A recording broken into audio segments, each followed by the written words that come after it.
Hi guys, welcome to my channel education file. और आज हम करने वाले हैं NCF 2005 vision of assessment for learning. तो ये टॉपिक है असेसमेंट फॉर लर्निंग में देखते हैं क्या क्या एनसीएफ की गाइडलाइंस थी या रिफॉर्म्स थे, सुधार लाने के तरीके थे जो कि एनसीएफ में कहे गए थे एग्जामिनेशन को लेके। तो इसमें क्वेश्चन क्या आ सकता है कि what is NCF 2005, discuss it's needs, objectives and concern, highlighting it's relevance in present day Indian society, right an essay on NCF, describe the vision of assessment for learning in NCF 2005। तो इसमें इस तरह से question आ सकता है। और मैंने NCF के ऊपर एक अलग से वीडियो बना रखे हैं, ठीक है। उसमें 2 पार्ट हैं। आप मैं यहाँ पे आई बटन में उसका लिंक दे दूंगा, आप जाके उसे चेक कर सकते हैं। और इसमें हम पढ़ेंगे और मेनली एग्जामिनेशन को लेके एनसीएफ 2005 में क्या कहा गया था, ठीक है। क्या रिफॉर्म से मतलब सुधार लाने के तरीके क्या कहते हैं उसमें। तो एनसीएफ 2005 से पहले भी 3 एनसीएफ आ चुके थे। एक आया था 1935 में, एक आया था 1988 में, एक आया था 2000 में और 4th आया था 2005 में। तो एनसीएफ होता क्या है? एनसीएफ होता है कमेटी होती है या यूं कह लो आप फ्रेमवर्क होता है जिसके जरिए ये कुछ गाइडलाइंस प्रोवाइड करता है for the designing of teachers practice कैसी होंगी, वहाँ पे क्यूरिकुलम या सिलेबस कैसा होगा और टेक्स्ट बुक कैसी होंगी, और ओवरऑल जो भी एनवायरनमेंट है स्कूल का, इंफ्रास्ट्रक्चर है, वो सब कौन डिसाइड करता है? वो डिसाइड करता है एनसीएफ। ओके, तो एनसीएफ का ये काम होता है। जो पहले के एनसीएफ थे वो बेस्ड थे बिहेवियरिस्ट अप्रोच पे, मतलब बच्चों में बिहेवियर या व्यवहार का चेंज लाना। तो जो एनसीएफ 2005 था वो था कंस्ट्रक्टिविस्ट अप्रोच पे, मतलब बच्चों को अपने ज्ञान का निर्माण खुद करने दो। बच्चों को आप ऐसा पढ़ा दो कि बच्चे उस ज्ञान को रियल लाइफ में यूज कर सके, ठीक है। एक डाइवर्जेंट थिंकिंग की ओर बढ़े बच्चे। तो ये एनसीएफ आया कैसे? 14 एंड 19 जुलाई को मीटिंग हुई और जो भी ऑनरेबल उस टाइम एमएचआरडी मिनिस्टर थे उन्होंने लोकसभा में डिसाइड किया कि हमें एनसीएफ में सुधार लाना चाहिए, ठीक है। तो जो 2000 में एक एनसीएफ बना था जो कि था national curriculum framework for school education, उसी में सुधार लाना था। किसको बेस रखते हुए? लर्निंग विदाउट बर्डन, जो कि 1993 में रिपोर्ट आई थी। उनके चेयरमैन भी कौन थे? प्रोफेसर यशपाल जी थे, ठीक है। इस रिपोर्ट के भी चेयरमैन प्रोफेसर यशपाल जी थे। तो इसी को बेस रखते हुए एनसीएफ 2005 बना था और जो एनसीएफ 2000 में आया था उसमें सुधार लाने थे, ठीक है। तो फाइनली क्या हुआ? नेशनल स्टीयरिंग कमेटी बनी। तो उसके चेयरमैन या हेड थे प्रोफेसर यशपाल जी। यशपाल जी बहुत एमिनेंट पर्सनैलिटी हैं, यूजीसी के चेयरमैन भी थे। और 21 नेशनल फोकस ग्रुप बनाए गए अलग अलग रीजन्स में कंट्री के, ठीक है।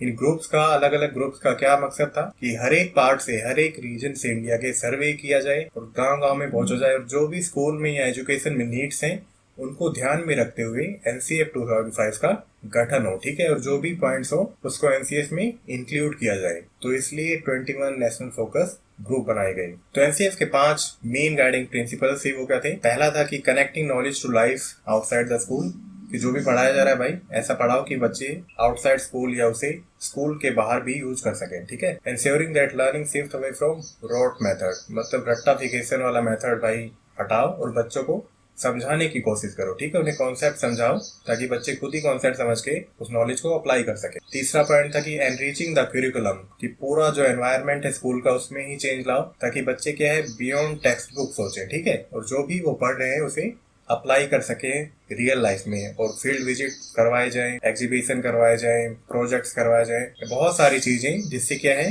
जो क्यूरिकुलम है वो टेक्स्ट बुक के अलावा भी हो, ठीक है।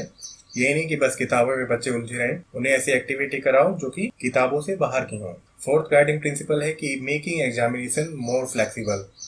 तो यही हम पढ़ने वाले हैं कि सबसे मेन क्या कहा था इन्होंने एग्जाम रिफॉर्म्स को लेके। और फिफ्थ पॉइंट क्या था कि बच्चों को ऐसा पढ़ाओ कि आगे जाके वो कंट्री के एक अच्छे सिटीजन बन सके, ठीक है।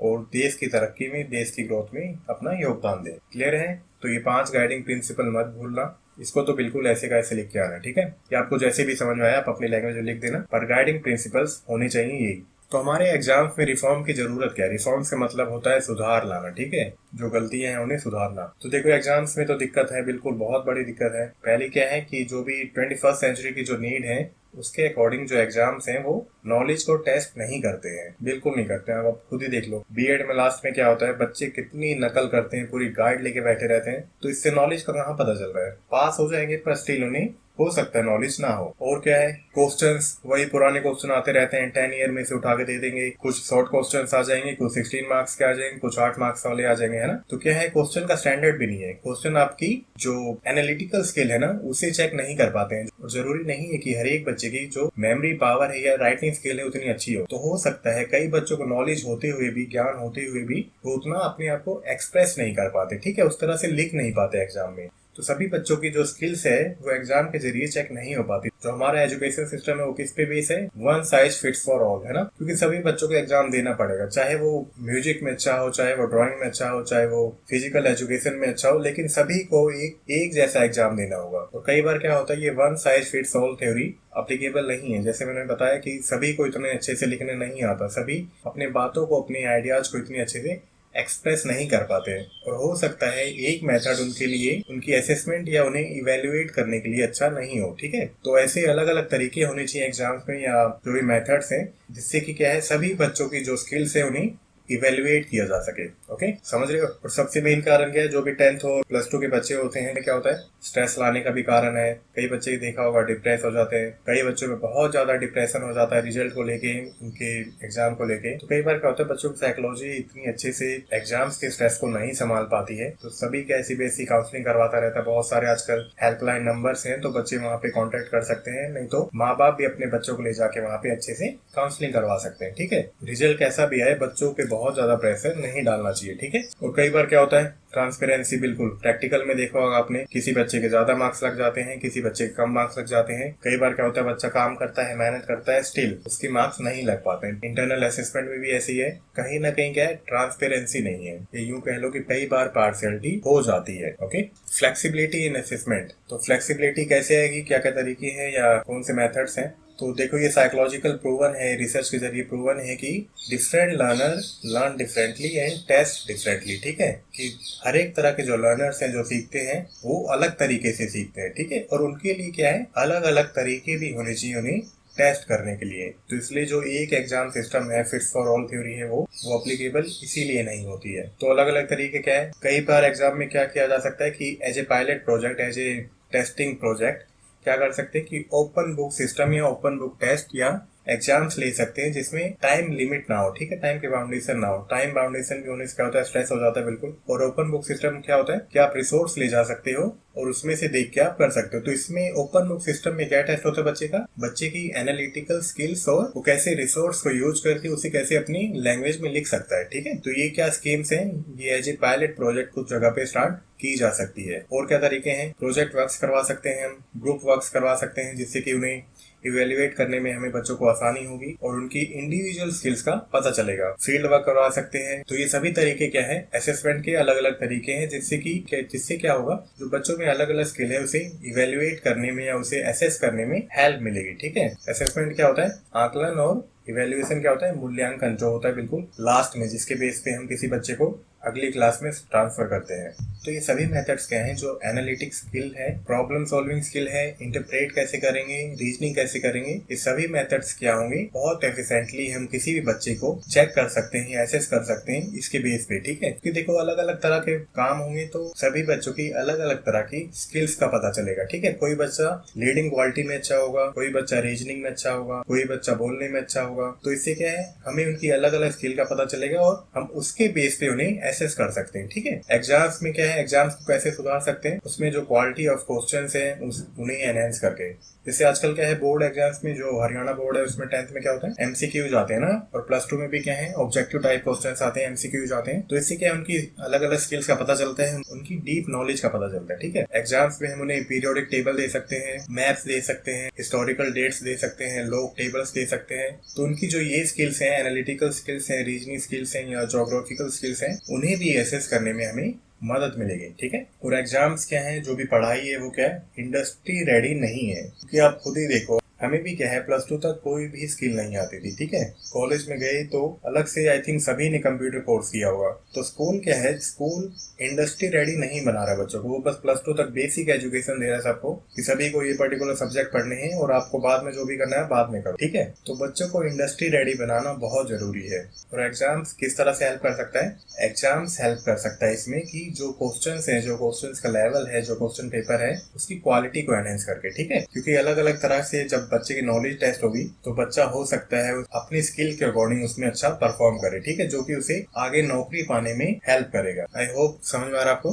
चलो और क्या पॉइंट है? तो इंडियन एजुकेशन सिस्टम या एग्जामिनेशन सिस्टम कैसा होना चाहिए? फ्लेक्सिबल होना चाहिए। जैसे जो नए नए टेक्निक हैं उन्हें इंक्लूड करना चाहिए बच्चों को एसेस करने के लिए। क्रिएटिव होना चाहिए, यूजर फ्रेंडली होना चाहिए, स्किल एनहेंसिंग होना चाहिए और होना चाहिए as per need of the job, ठीक है। तो सबसे इंपॉर्टेंट पॉइंट क्या है एजुकेशन का कि बच्चों में कोई स्किल का निर्माण करना, चाहे वो किसी भी चीज में अच्छा हो, पर उसमें बच्चों में स्किल्स लाना बहुत इंपॉर्टेंट है, ठीक है। तो रिपोर्ट कार्ड के अलावा क्या हो सकता है, जो मार्कशीट होती है उसके अलावा क्या हो सकता है, पोर्टफोलियो का यूज किया जाए, ठीक है। जिसमें इंक्लूड होगा उसकी जो भी लाइफ स्किल है, उसके एकेडमिक के बारे में, उसके नॉन एकेडमिक के बारे में, उसकी वोकेशनल सब्जेक्ट्स क्या है, उसकी पर्सनल क्वालिटीज क्या है, या वो किस फील्ड में या किस स्किल में बहुत अच्छा है। तो एक पोर्टफोलियो में एक बच्चे के बारे में इस फील्ड में सब कुछ लिखा होता है, ठीक है। सब कुछ जानकारी होती है कि बच्चा किस फील्ड में अच्छा है, उसमें क्या क्या स्किल्स हैं, वो पर्सनली कितना अच्छा है। पोर्टफोलियो देख के कोई भी इंटरव्यूअर कोई भी उसे जॉब देना चाहता है या कहीं भी अच्छे से एसेस कर सकता है, बच्चे को इवेल्युएट कर सकता है कि बच्चे में कौन कौन सी स्किल है और बच्चा कौन सा काम अच्छा कर सकता है। पोर्टफोलियो समझ के क्या होता है। और क्या है, स्कूल बेस्ड असेसमेंट को यहाँ पे ध्यान दिया। जो इंटरनल असेसमेंट होती है ना, उसको भी एनहेंस करना था, पर क्या है उसमें ट्रांसपेरेंसी हो बीच बीच में, उसमें एक्सटर्नल ऑडिट या एक्सटर्नल वेरिफिकेशन भी होना बहुत जरूरी था, ठीक है। ताकि जो इंटरनली बाई चांस कोई फ्रॉड हो रहा है, किसी के ज्यादा नंबर लगे तो उसे चेक किया जा सकता है। वेरीफाई कैसे होगा कि जो एक्सटर्नल एग्जामिनर आता है वो चेक कर सकता है, उनसे क्वेश्चनिंग कर सकता है, उनसे कोई एक्टिविटी करवा के देख सकता है और पता लग जाएगा कि किस बच्चे को किस अकॉर्डिंग मार्क्स देने चाहिए। आई होप समझ में आ रहा है आपको। चलो सबसे बड़ी स्कीम क्या थी इसमें कि जो सीसीई था, कॉन्टिन्यूअस एंड कम्प्रिहेंसिव इवेल्युएशन को जगह देना। सीसीई क्या है, पूरे साल चेक करता है और कम्प्रेहेंसिव है, मतलब व्यापक सभी तरह की जो बच्चे में स्किल्स हैं उनको इवेल्युएट करने में, उनका असेसमेंट करने में हेल्प करता है, ठीक है। चाहे वो स्कॉलेस्टिक अप्रोच हो, चाहे वो को स्कॉलेस्टिक अप्रोच हो। और सीसी क्या असेस करता है, बच्चे की ओवरऑल परफॉर्मेंस को असेस करता है, ठीक है, कि बच्चा स्कूल में एकेडमिक में कैसा है, बच्चा डांस में कैसा है, बच्चा म्यूजिक में कैसा है, बच्चा ड्राइंग में कैसा है, ड्रामा में कैसा है, क्रिएटिव एजुकेशन में कैसा है, बच्चे में कैसा एटीट्यूड है, कैसा बिहेवियर है। सीसी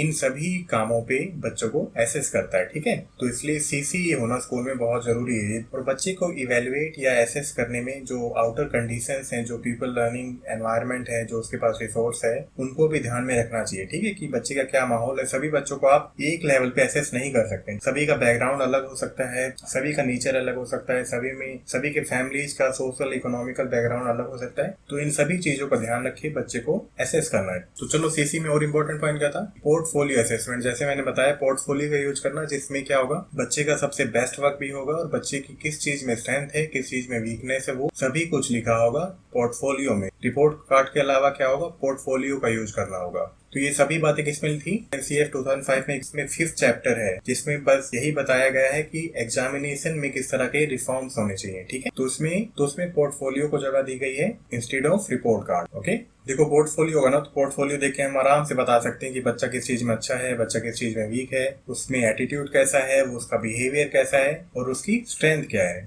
ठीक है। पोर्टफोलियो किसके बेस पर बनेंगे, जो क्लास में असाइनमेंट होंगे उसी के बेस पे पोर्टफोलियो बनाए जाएंगे कि बच्चे का जो भी असाइनमेंट था उसमें क्या क्या परफॉर्मेंस थी, जो भी स्कॉलेस्टिक या को स्कॉलेस्टिक एक्टिविटी थी उसमें बच्चे की क्या परफॉर्मेंस थी, ठीक है। पोर्टफोलियो की स्टेजेस क्या हैं, डाटा कलेक्शन, सिलेक्शन की क्या क्या उसमें इंक्लूड करें और रिफ्लेक्शन की उसके रिजल्ट में कैसा दिखेगा वो। तो जो भी नेशनल फोकस ग्रुप थे, जो भी 21 नेशनल फोकस ग्रुप बनाए गए थे, उसमें एग्जामिनेशन रिफॉर्म्स के बारे में क्या लिखा गया था कि स्कूल बेस्ड असेसमेंट को जगह दी जानी चाहिए, पर इसको टाइम टू टाइम वेरीफाई भी करना होगा एक्सटर्नल रिसोर्स से। सीसीए का एक बहुत अच्छा काम क्या है, ये पूरे साल बच्चों को एसेस करता रहता है ना। तो बच्चों पे क्या है, बहुत ज्यादा स्ट्रेस नहीं आता कि एनुअल एग्जाम होंगे और हमें डरने की जरूरत है।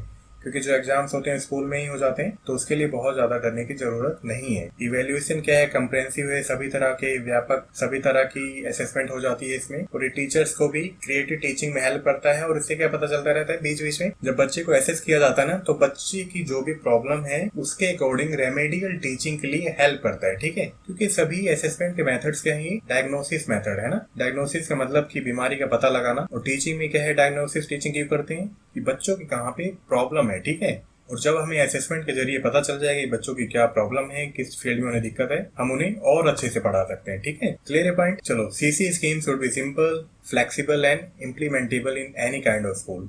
बिल्कुल, सीसी वैसे भी अच्छी थी, सभी स्कूलों में अच्छे से अप्लाई किया जा सकता था। और सीसी क्या है, वहाँ के टीचर्स के अकॉर्डिंग, स्कूल के टीचर्स के अकॉर्डिंग और वहाँ के मैनेजमेंट के अकॉर्डिंग उसे मॉडिफाई कर सकते थे, ओके, ताकि जो टीचर्स को वो ज्यादा दिक्कत ना हो। आई होप समझ में आ रहा है आपको। चलो, तो सीसी का मेन पर्पस क्या था, स्कॉलस्टिक अप्रोच को किस तरह से चेक करते थे। तो बेसिकली 2 टर्म्स में बांट दिया गया था। पहला टर्म होता था अप्रैल टू सितंबर, ठीक है। उसमें पहले होती थी फॉर्मेटिव असेसमेंट। फॉर्मेटिव असेसमेंट होता है ड्यूरिंग जो भी इंस्ट्रक्शन दी जा रही है उसमें बीच बीच यहाँ टेस्ट करते रहो। फॉर्मेटिव असेसमेंट में क्या हो सकता है कि आपने कोई क्विज करवा लिया, आपने कोई उनसे पूछ लिया वर्बली, कोई एक्टिविटी करवा ली, तो ये सब क्या किस में आता है, फॉर्मेटिव असेसमेंट में। समेटिव असेसमेंट में क्या आता है, वो टेस्ट या वो असेसमेंट जो कि किसी इंस्ट्रक्शन के बाद ली जाती है, ठीक है। तो इसमें क्या था, फॉर्मेटिव असेसमेंट 1, फॉर्मेटिव असेसमेंट 2 या FA भी कहते हैं इसे, और समेटिव असेसमेंट, ठीक है। तो जो FA1 था वो 10% होता था, FA2 10%, और जो समेटिव असेसमेंट 1 होती थी वो 30%। तो टोटल 50% का हो गया फर्स्ट टर्म, ठीक है।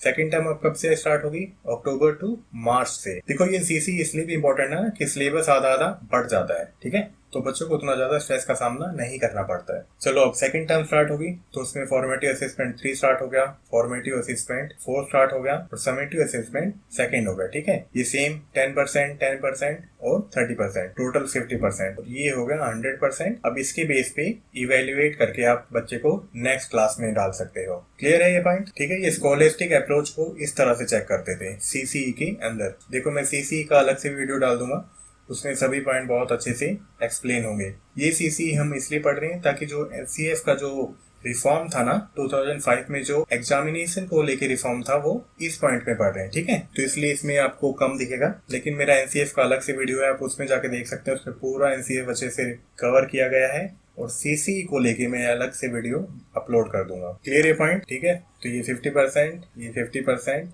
50-50 100, उसके बेस पे आप इवेल्युएट कर सकते हो। क्लियर है। चलो आगे चलते हैं। तो चलो, स्कॉलस्टिक अप्रोच को हमने चेक कर लिया। वो स्कॉलस्टिक एरियाज को कैसे इवेल्युएट करोगे या कैसे एसेस करोगे। इसमें क्या टेस्ट करेंगे कि बच्चे की जो थिंकिंग स्किल है, उसका सोशल बिहेवियर कैसा है, उसकी इमोशनल स्किल्स कैसी हैं, उसका टीचर्स के प्रति या आपस में बच्चों के प्रति कैसा एनवायरनमेंट है, किस तरह से वो स्कूल प्रोग्राम्स में भाग ले रहा है, पार्टिसिपेट कर रहा है, या उसके वैल्यू सिस्टम को, क्या उसमें मॉरलिटी कैसी है, उसमें नैतिकता कैसी है, ये सभी किस में आ गई, स्कॉलस्टिक एरियाज में आ गई, ठीक है। और क्या हो सकता है इसमें, लिटरेसी एंड क्रिएटिव स्किल्स को टेस्ट कर सकते हैं। साइंटिफिक स्किल कैसे टेस्ट होंगी, कोई एग्जीबिशन हो गया, कोई प्रोजेक्ट हो गया, है ना। विजुअल एंड परफॉर्मिंग आर्ट, किसी बच्चे को डांस करना अच्छा लगता है, किसी को सिंगिंग करना अच्छा लगता है, तो इस तरीके से क्या है, स्कॉलस्टिक अप्रोच को या एरियाज को टेस्ट कर सकते हैं। देखो, स्कूल्स में बहुत सारे कॉम्पिटिशन होते रहते हैं, तो कोई स्पीच में अच्छा होगा, कोई ऑर्गेनाइजिंग स्किल्स में अच्छा होगा, है ना। तो बहुत सारी को करिकुलर एक्टिविटीज हो सकती हैं, जिसके बेस पे हम किसी बच्चे को एसेस कर सकते हैं, ठीक है। हेल्थ एंड फिजिकल एजुकेशन में बच्चा कैसा है, क्योंकि स्कूल्स में क्या है, स्पोर्ट्स मीट भी होती है ना, कंपटीशन होता है, तो हम चेक कर सकते हैं कि कौन सा बच्चा ऐसी एक्टिविटी में भी अच्छा है, ठीक है। तो ये सभी मेथड्स क्या हैं सीसी के अंदर, ये इसलिए इंक्लूड किए गए हैं, जैसे हार्वर्ड गार्डनर की थ्योरी है कि मल्टीपल इंटेलिजेंस सभी बच्चों में कोई ना कोई स्किल्स है, ठीक है, और ये टीचर्स की ड्यूटी है कि वो कैसे उसे पहचाने। तो सीसी इसलिए बहुत अच्छा है, ठीक है। सीसी सभी तरह के टेस्ट करवाता है, सभी तरह के असेसमेंट करवाता है, और हमें पता चल सकता है कि कौन सा बच्चा किस स्किल में बहुत अच्छा है। और अगर बच्चा पढ़ाई में अच्छा नहीं है, मतलब एकेडमिक सब्जेक्ट में अच्छा नहीं है, अगर वो डांस में अच्छा है, तो हम उसे मोटिवेट कर सकते हैं कि वो इसी फील्ड में अपना करियर बनाए, ओके। और बाकी स्कूल्स में एनसीसी भी होती है, एनएसएस भी होती है, इसके बेस पे भी हम बच्चों को एसेस कर सकते हैं, ठीक है। तो सीसी क्या है, एक होलिस्टिक असेसमेंट का तरीका है जिसमें जो बच्चे की सभी तरह की स्किल्स हैं, स्कोलेस्टिक हो चाहे को स्कोलेस्टिक हो, उसके बेस पे हम बच्चों को एसेस कर सकते हैं। देखो सीसी का रोल आज पता चल रहा है, जब कोरोना चल रहा है ना, तो कई जगह एग्जाम्स नहीं हुए। अगर ये पूरे साल एग्जाम्स होते हैं और कंटिन्यूअस इवैल्यूएशन होता रहता तो कोरोना टाइम में एग्जाम लेने की जरूरत नहीं थी। देखो इससे समझते हैं हम, सपोज यहाँ पे असेसमेंट हो चुका है, यहाँ पे हो चुका है, यहाँ पे हो चुका है, यहाँ पे हो चुका है, यहाँ पे हो चुका है, और मार्च में सपोज कोरोना आ गया, ठीक है। अब यहाँ पे एग्जाम नहीं हुआ है ना, अब क्या है, इस 5 के बेस पे हम किसी का भी रिजल्ट निकाल सकते हैं ना, जो कि आज के एजुकेशन सिस्टम में बहुत दिक्कत दे रहा है।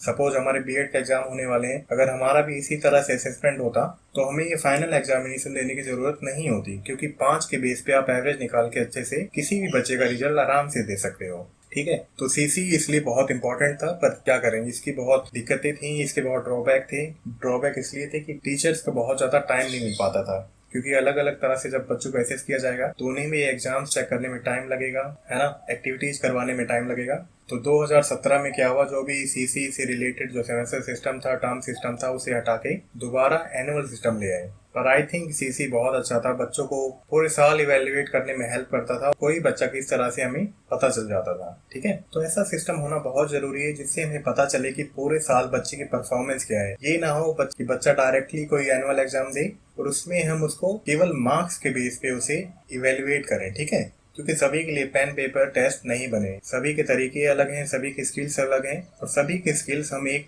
पेपर पेंसिल टेस्ट के अकॉर्डिंग हम तय नहीं कर सकते हैं, ठीक है। तो आज का लेक्चर यहीं खत्म हो। आई होप आपको समझ में आया हो। आपकी कोई भी क्वेरी हो, आपकी कोई भी सजेशन हो, आप कमेंट बॉक्स में दे सकते हैं।